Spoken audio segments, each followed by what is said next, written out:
This episode of the Old Dogs REI Network is brought to you by Mino Studio.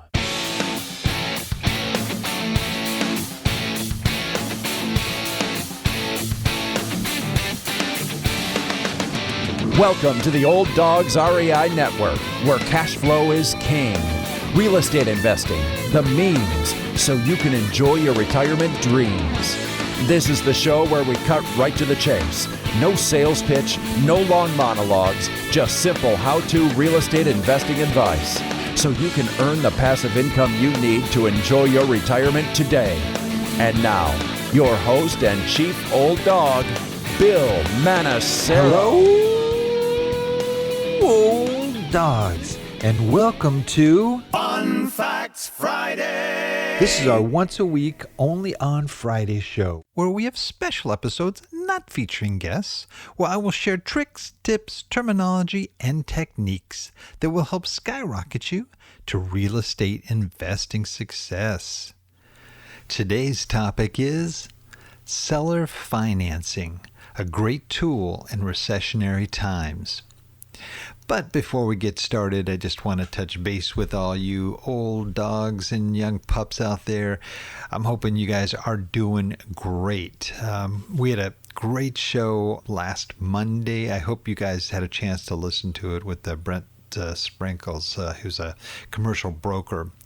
And he was talking about the surprising number of billionaires that are out there that you would not even suspect are even billionaires, living just modest lives, working their W-2 jobs and just acquiring real estate property after real estate property after real estate property.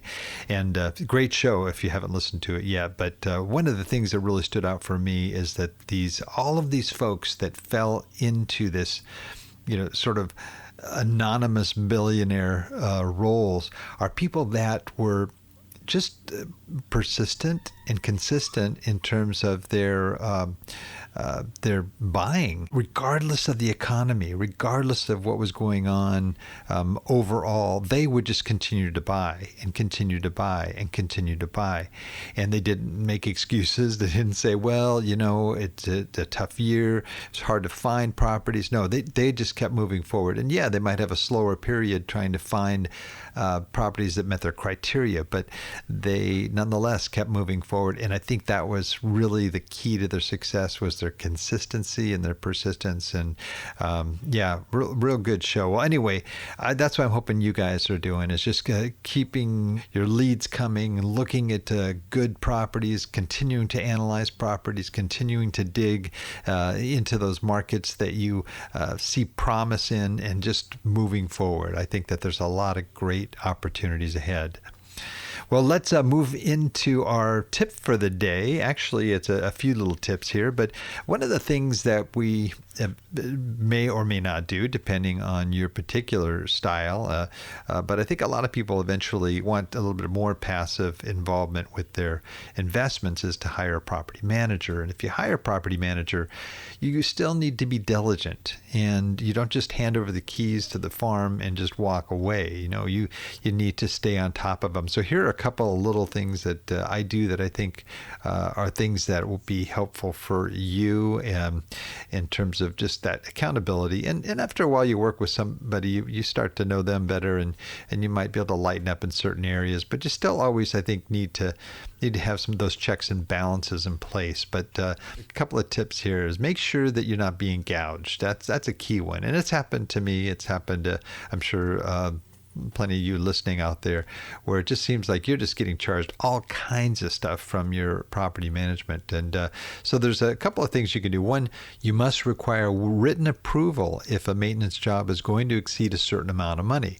Now, I like to sometimes keep that amount low. I'll say like $100 until I feel comfortable and confident, and I can kind of up that amount. But if they go ahead and they charge you something, or go ahead with something that's not pre-approved and it's over $100, well, you need to pull on the reins on them and say, look, this is the agreement. We need to stick to this. Also, to make sure that whatever they say they did was done. Have them, nowadays you can just take a picture with your phone and send it with the invoice, a picture of the repair, so that we know that there was in fact something done. It helps. And then when work needs to be subcontracted out, I always ask for three bids. And I've had some property managers say, no, we don't do that.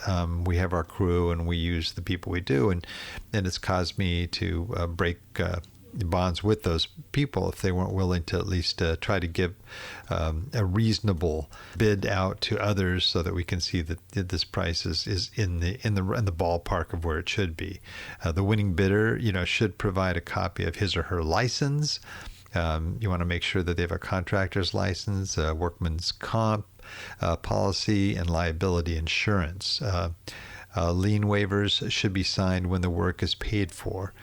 Pictures should also be submitted with the bid. So those are just a couple of key things that you might want to do to help. Maintenance expenses are one of those that can really get out of hand if you don't monitor them. Set up a budget and come up with that target amount. Now, granted, things may happen. There may be something that collapsed or you had to do some more major repairs, but try to stay within your bounds as much as you can. All right, well, let's jump into our topic. And this one I think is really important for this time. We are in certainly uncertain economic times right now. Mortgage performance, understandably, has deteriorated over the course of 2020, of course, because of COVID. I think that the year ended with 1.54 million more delinquent mortgages and 1.7 million more that were seriously delinquent than at the start of the year, calling it a looming reminder of the challenges facing the market in 2021. There are also a lot of, sort of a moratorium on foreclosures in different areas. There are also forbearance. I think most of those may have expired by now, but there are still forbearance out there. So there's a lot of things that are holding back sort of the real results of what may be happening out there in the economy. And so today we're going to focus, and I'm going to try and focus a lot of sort of tools that we can use during recessionary times. As more and more foreclosures are going to be out on the marketplace, there are going to be more and more opportunities to be able to negotiate, some good deals that hopefully work well for both the seller and the buyer. But this is a great opportunity right now to be able to find those discounted properties. And I know there's a lot of investors I know that are just holding on to cash right now, that are waiting for those opportunities. Warren Buffett being one of them. There will be some good things you can get out there. And one of the ways that you can sort of maximize on that, maybe you only have 50,000 set aside, or 5 or 10,000, or maybe you've got a couple 100,000 set aside. But whatever it is, you want to try to make that money last as long as you can. And one of the ways you can do that is there are some deals you're going to be able to have the opportunity to do seller financing. So, we've talked about this a lot, and I say it too. You can get properties with little or nothing down, but it's not always easy. But in a recession, it is definitely easier because people are in a position where they need to do something quick. And so I think, one of the most popular types of sort of little or no money down processes is seller financing. And it's probably one of the oldest of the sort of the creative options out there. And I think in recent years, with the increase of easy credit and record low mortgage rates, though, it hasn't been used as much. But knowing how to use it, especially as we move into times like this, is an important thing. So first, I'm going to educate you a little bit on what seller financing is. And I'm going to be referencing a lot one of my favorite books you guys should have in your library, and that's the book on investing in real estate with no and low money down by Brandon Turner. So this is a great vehicle to use. But first, let's take a look at what seller financing is. It's just pretty much like it sounds. The seller provides the financing. In other words, the owner of the property acts as the bank. And although legal ownership of the property changes hands, the payment is sent directly to the previous owner rather than to a bank for a specific duration and with a defined monthly payment. For example, I may want to purchase a rental house, but I do not want or am unable to get traditional bank financing. The seller would like $100,000 for the property, but is willing to carry the contract or carry paper, as they call it, which is investor jargon for when someone agrees to finance a property or part of the property even, they currently own, so the buyer doesn't need to get external financing from a lender. In this case, the owner would ask for, let's say, $5,000 down and a 10% interest rate on the remaining $95,000 amortized over 30 years for a monthly payment of $833.69 before taxes and insurance. I'd agree to his terms, and after doing my due diligence, I would close on the property through my local title company. I'd then look for a tenant who would rent the home for $1,600 per month and collect the cash flow difference each month. Now, in this scenario, the seller gets a great interest rate on their money. I get to buy the house for just $5,000 down, and I don't have to deal with a bank at all. Seller financing can be another great win-win for all parties involved. But what's the catch? And I would say, why isn't this a popular thing that's being done all the time? So the problem with seller financing, one major problem with seller financing, puts a wrench in the whole strategy for the millions of American homes that currently carry a mortgage, the due on sale clause. Now, we talked. I've talked about the due on sale clause quite a bit, and if you have to deal with selling properties maybe prematurely, or maybe doing something creative like selling your LLC or doing things like this, the due on sale clause is a legal part of nearly every mortgage paperwork that gives the bank the right to demand that the loan be paid back in full immediately if the property is sold, hence the name due on sale. Okay, so you can see sort of the core problem here with the seller financing. If in such arrangement, like if you try to go around the bank and around your mortgage, set up this loan with the seller, and he's still got a mortgage there, and you default, and it could cause him to have to, maybe go into foreclosure or cause problems for him. So the due on sales clause gives the bank the right to demand full payment. It doesn't require the bank to do so. So the bank may be accepting of the arrangement and never say a word.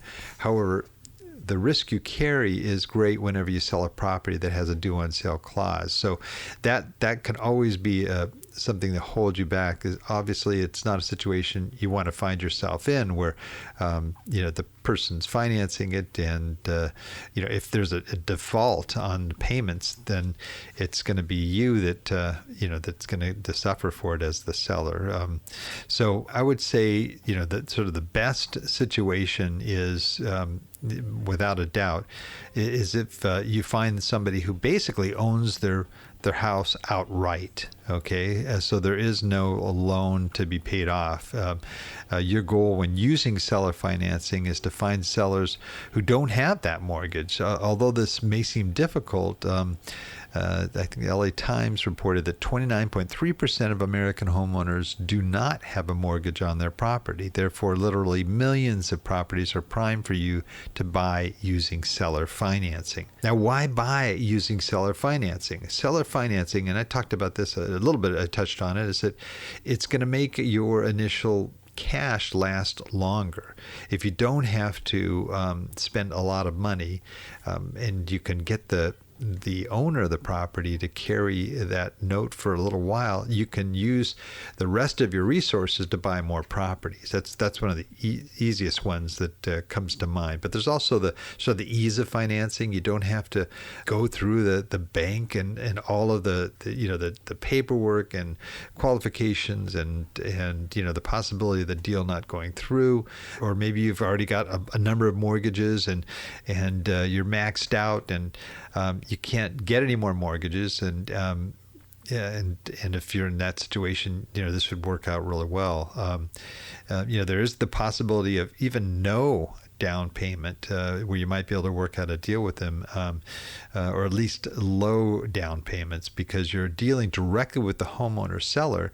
There are no cut and dry rules regarding the down payment. You aren't dealing with rigid rules imposed by Fannie or Freddie, which require 20 to 30% down on an investment property. Instead, you get what you negotiate with the seller. The seller may want nothing down, or they may want 50%, but you won't know until you ask and negotiate. And speaking of people trying to purchase a home with little funds, our new sponsor, Equity and Help, can also be a great resource.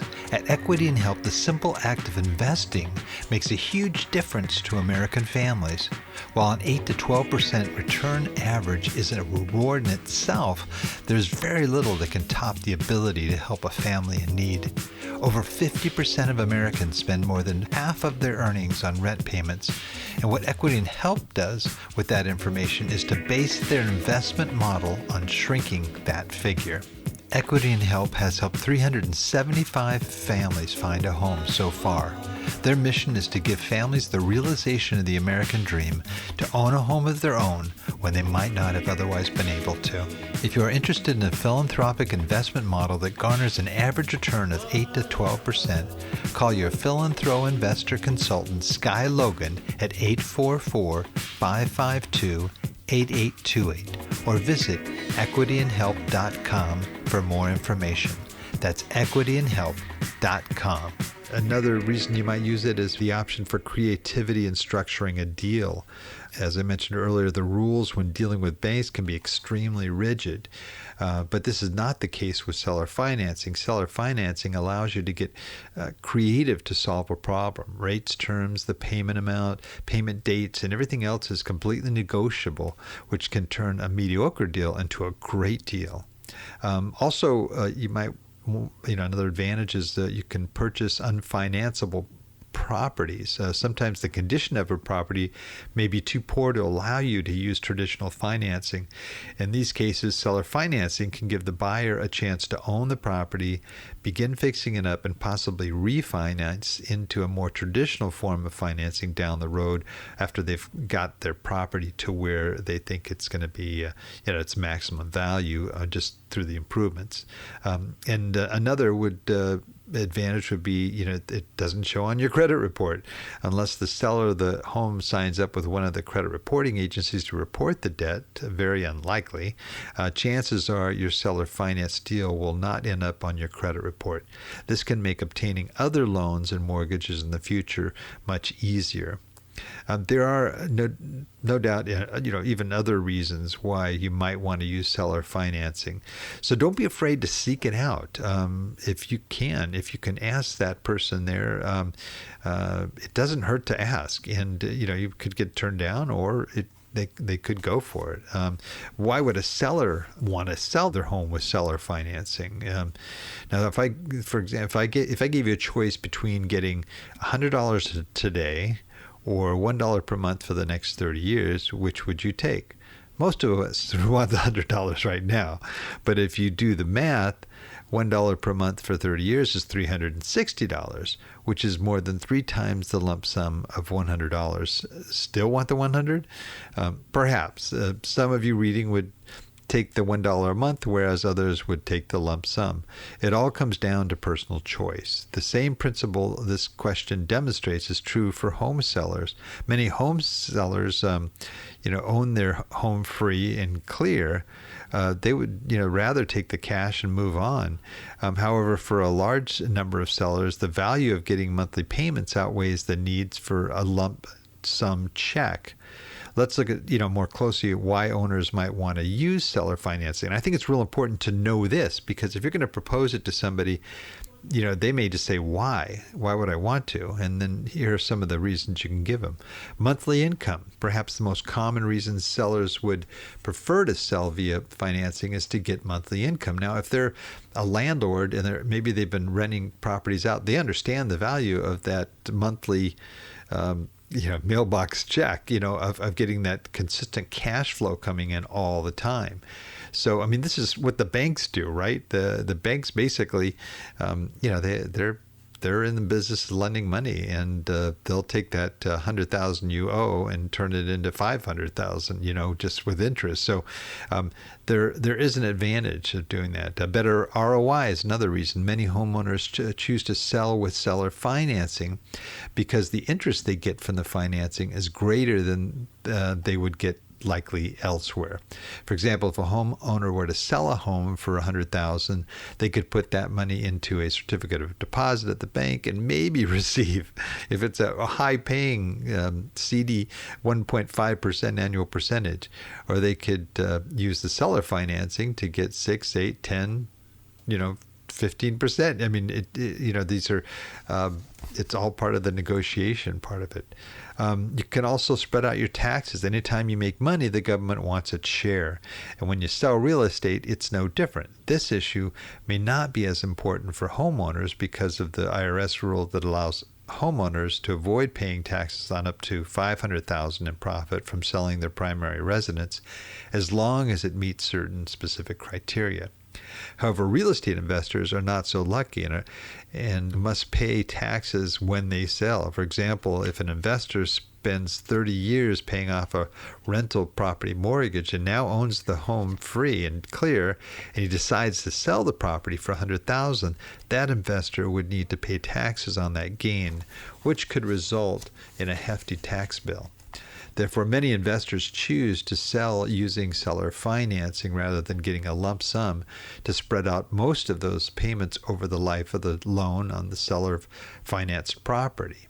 So, you can see sort of the advantage there too is, these are people that like cash flow, or they wouldn't have been a landlord in the first place. So if you're buying from an investor, sometimes, that can be a point of negotiation.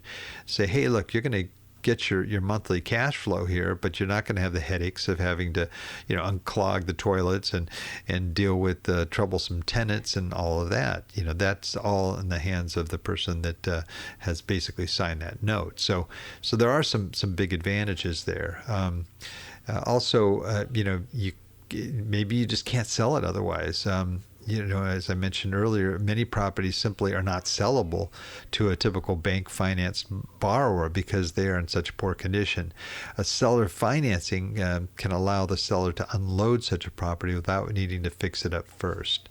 And here's just an example of a seller finance deal here that Brandon Turner uses. I think it's pretty good here. But so Paul owned a nice triplex in the suburbs of Chicago. He purchased the property with all cash 10 years earlier and has now decided it's time to retire and begin looking at his options.